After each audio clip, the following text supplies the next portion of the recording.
Hey guys, welcome to another dope edition of Celebrity Myxer, and I'm your host Alexus Renée, and today's special guest is a guy who's a jack of all trades. He's a former NFL player turned actor and producer who recently starred in Saints and Sinners and now is making his debut in Coins for Love.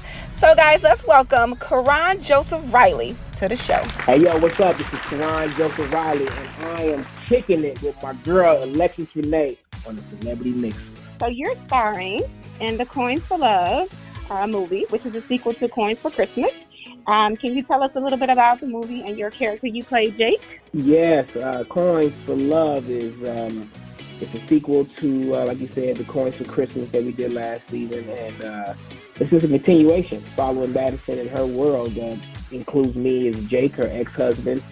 We have 2 kids together, and Alec, Stephen's character is her boss, but they, of course, they start to develop some kind of friendship, and it's really overall it's a story of love and relationships, the good side of them, the bad side of them, and everything that happens in between. With some humor and stuff. Okay, and then so you have the heavy hitters on the cast member. You got Essen Atkins, Stephen Fisher, P.C. Carson, Kendrick Cross. So what is the chemistry like with you guys if you ever have the chance to be on set together? Oh man, for the most part, we end up seeing each other at some point all together. Like this one, I didn't get to run into TC, but TC and I are really good friends, so I'm usually at his house or he's at my house or something. But Essence and I have been knowing each other 10 plus years. I just met Steven shooting the last one, and he and I are one of those kindred soul kind of brothers where we both were ex-athletes, so we kind of see the world the same way. And Kendrick and I have been working together in Atlanta for the last 12 years. I mean, Kendrick has been on the journey at the same time as I have, so he and I are really good friends. So it was all love, man. It was love and confirmation for everybody. Yeah, that's amazing. And so Coins for Love is kind of centered around parenting, romantic relationship, ex-partner drama, juggling demands of high-powered career. So how do you feel that your own personal experiences influenced your role? I tell people all the time, Jake was so fun for me to play because he's basically me, a guy who's going after all his goals and his dreams and everything he has, but he's not responsible like me.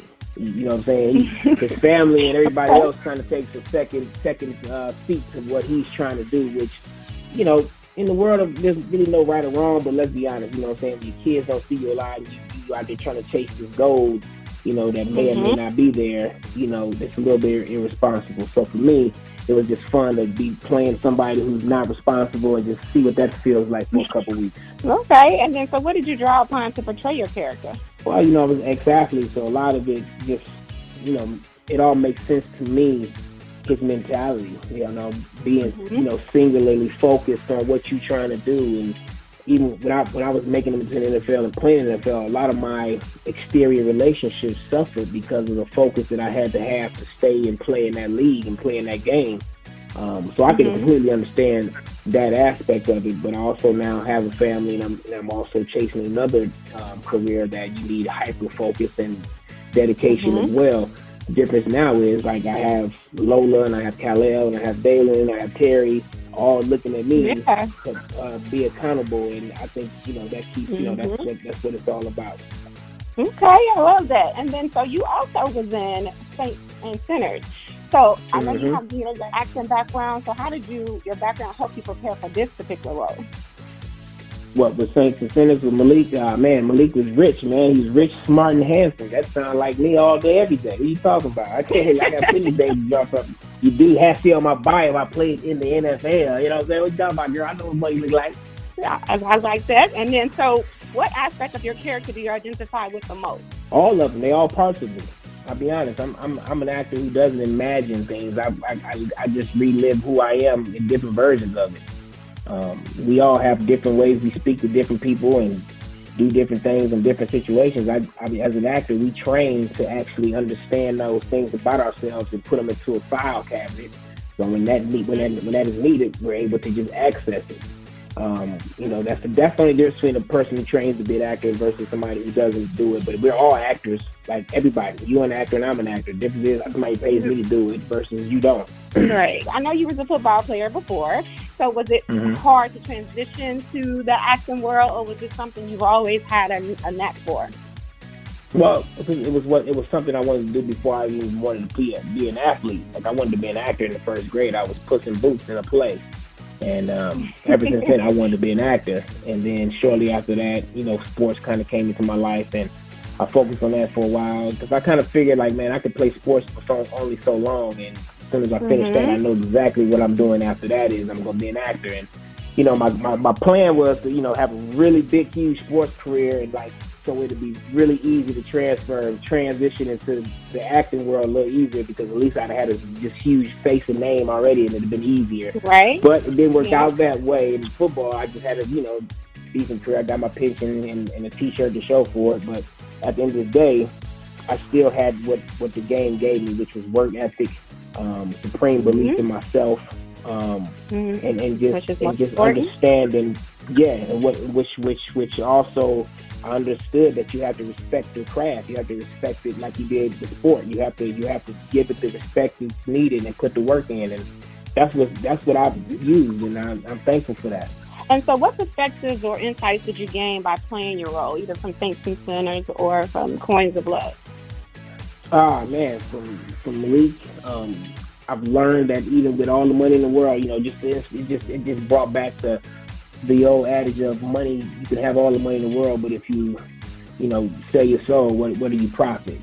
That just kind of brought that back. Because Malik was, he seemed like he had a charmed life, was super successful, had everything, and at the end of the day, he was still fighting off enemies and having a fight with his blood, his sister, and it was just a lot of messiness amongst the success. It was like, do you want that, or do you want to just be, so that brings that up. And then with Jake, it just confirms that I'm doing it the right way with my family. The way I'm doing it by putting my family first, my career second, and I make sure I take care of myself and keep myself accountable to staying as righteous as I can for them.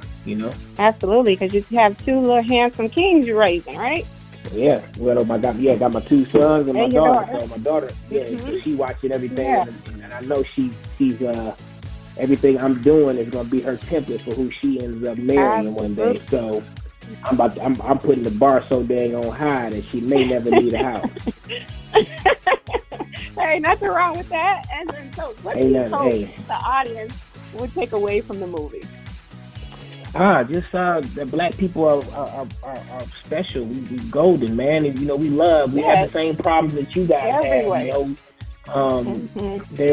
There's nothing.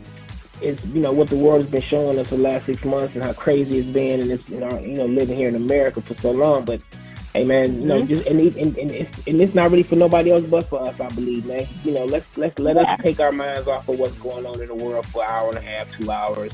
Sit down, look at some really good looking black folks having a good little time on camera, and see if you can find yourself in one of our stories and see what it feels like to play it out without any really repercussion of it.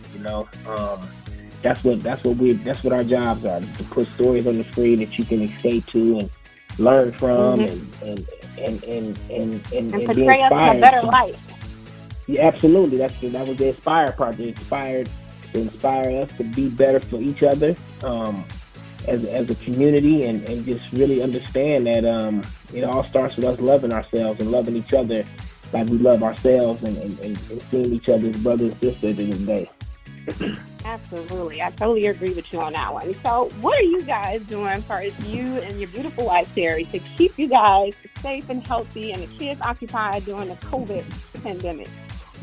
Well, we're avid outdoors people. Like my wife, she runs. I run. I ride my bike. I cycle. So we're active family. Like I said, my daughter, she's been had me on the trampoline every day, which is why my neck is killing me all the time now. But she ice skates. My son plays basketball. So what we've been doing is just been staying active and busy, trying to keep our bodies strong. The hardest thing that's going on is just basically trying to figure out what to cook every day. 2 or 3 times a day. That's been crazy. Like my background is in restaurants because before I was able to take care of my family through acting, I was running restaurants and working in restaurants and so my background is in cooking. I'm gonna open a breakfast spot here in Atlanta one day. It's gonna be so dope. But that's down the road. I'm believing with you. But like I said, yeah, even I get tired of figuring out what we gonna make. It's like, golly, I don't even want to cook. Let's just go outside and eat some grass or something. I don't know. Like, you know what I'm saying? It just seems like we just tired. But it's all good. I know, it's like you ate everything at this point. What else can we eat? You start craving all of the things that you're not getting anymore. Like this one restaurant has this Atlanta chicken sandwich. It's like fried with like this kind of chipotle sauce. It's off the chain. I've been craving it like crazy. And like, I don't know if y'all ever had Gio's Pizza in the city. No. But Gio Antica Pizza.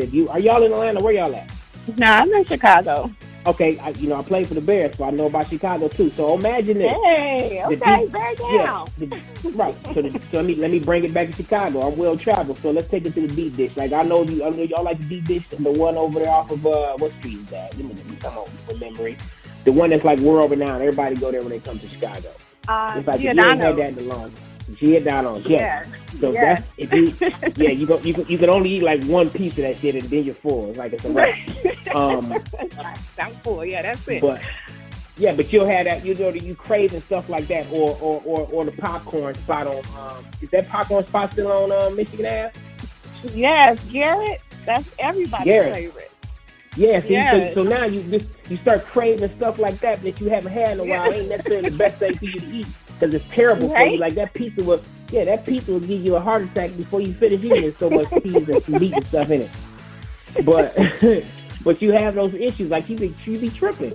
So that's what's the biggest thing with the quarantine. But I think we making it through. I think it's staying positive and just trying to use it for what it's for. Some rest and reading a lot, learn about our history more. I didn't know how much I didn't know about our history, and I thought I knew a lot. Like, as I'm me and you downloading.